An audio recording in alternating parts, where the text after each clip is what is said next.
Hai teman-teman. Kami dari kelompok 9 yang beranggotakan saya Kandida Mekialis Usara. Saya Roy Sirotang dan saya Istria. Kami akan mempraktekkan materi biologi yaitu fotosintesis pada tanaman jambu. Selamat menyaksikan.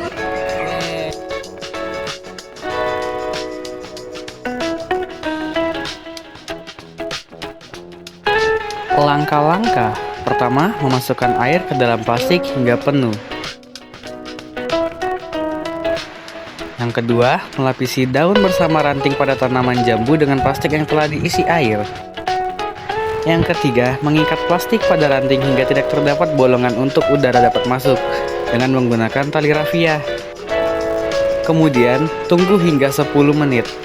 Pada waktu 10 menit, terdapat gelembung yang terbentuk karena oksigen yang berasal dari pemecahan molekul air selama reaksi terang fotosintesis yang disebut fotolisis.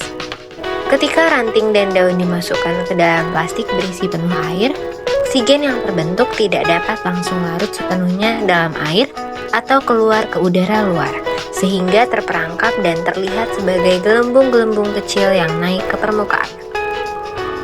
Faktor yang mempengaruhi. 1. Suhu 28 derajat adalah suhu yang optimal atau baik untuk laju fotosintesis, sehingga proses tersebut dapat berlangsung dengan efisien, memungkinkan oksigen dilepaskan dalam jumlah yang teramati selama 10 menit.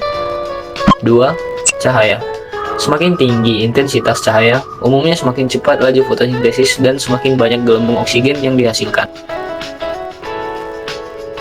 Langkah-langkah yang pertama, menimbang sebanyak 4 gram soda kue untuk plastik 1 dan 2 gram soda kue untuk plastik 2. Yang kedua, memasukkan air ke dalam plastik 1, 2, dan plastik 3 tanpa soda kue hingga terisi penuh. Selanjutnya, memasukkan daun bersama ranting pada tanaman jambu dengan plastik yang telah diisi air. Dan yang keempat, mengikat plastik pada ranting hingga tidak terdapat bolongan untuk udara dapat masuk menggunakan tali rafia. Dan yang terakhir, tunggu hingga 10 menit. Hasil 1. Pada perlakuan 4 gram soda kue memiliki gelembung yang besar karena produksi CO2 yang sangat tinggi, menyebabkan molekul O2 memiliki waktu untuk berakumulasi menjadi gelembung yang lebih besar dan merata di sepanjang tulang daun dan gelembung kecil yang merata di pinggir daun. Laju fotosintesisnya sangat cepat karena konsentrasi CO2 yang sangat tinggi dari 4 gram soda kue memaksimalkan laju fotosintesis.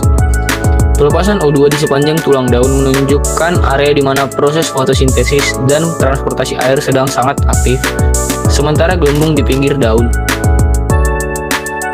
Pada perlakuan 2 gram soda kue, gelembung-gelembung kecil banyak dan merata, karena konsentrasi CO2 cukup tinggi untuk meningkatkan laju fotosintesis secara signifikan dari kondisi normal.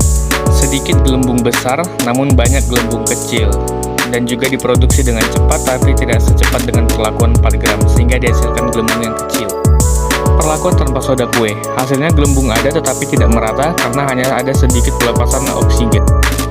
Gelembung mungkin hanya terlihat di area daun yang paling aktif atau yang mendapatkan cahaya paling banyak, dan laju fotosintesisnya lambat. Tumbuhan hanya mengandalkan CO2 yang terlarut secara alami di air. Itulah hasil praktek kelompok kami. Sekian, terima kasih. Dadah.